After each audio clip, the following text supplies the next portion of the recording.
Cracking down on recycling, the state is fining dozens of CVS pharmacies millions of dollars for failing to refund those CRV deposits on recycled bottles and cans.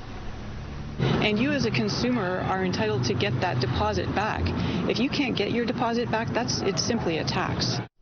Cal Recycle announced a $3.6 million enforcement action against 81 CVS stores, and this is a significant penalty for a growing problem. KCRA 3's Vicki Gonzalez explains recycling centers refunding those nickel and dime deposits are becoming increasingly few and far between.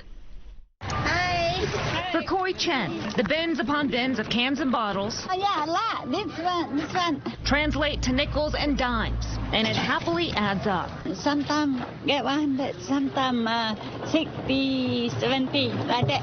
Yeah, $60, $100, that's a lot of money. Technically, this is a refund. We all pay a California refund value deposit for every recyclable can and bottle. But commercial recycling companies are becoming endangered. In the past 6 years, roughly half of recycling centers like this one have closed across California, making it harder for people to get their deposit back on those bottles and cans. That data coming from the nonpartisan Consumer Watchdog.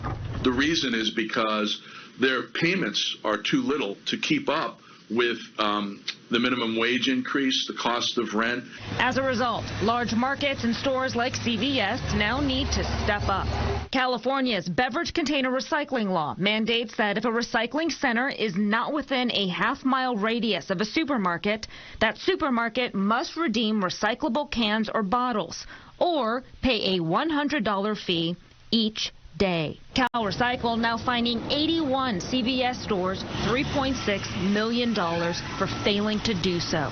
So a $3.6 million fine for one retailer for refusing to recycle is a very important message. Jenna Abbott represents dozens of small recycling centers, explaining this signals a change of course. Consumers need to have places to get their nickels and dimes back, and when you don't have a recycling center because it's just been so difficult to make a profit, the retailers, unfortunately, are the recycler of last resort. People understand the value of recycling. It's important for everyone, the economy and our ozone stuff. But the recycling industry as a whole is facing an existential crisis. This is the turning point that California really needs, where we have to get our act together when it comes to recycling. Ming's Recycling is actually one of the largest in Northern California. They're now trying to become part of the state's mobile recycling pilot program. That application will be taken up by the Sacramento County Board of Supervisors tomorrow. In Sacramento County, Vicki Gonzalez, KCRA 3 News. The state agency Cal Recycle declined an interview. CVS can challenge the state's decision. The company did not respond to our request for comment.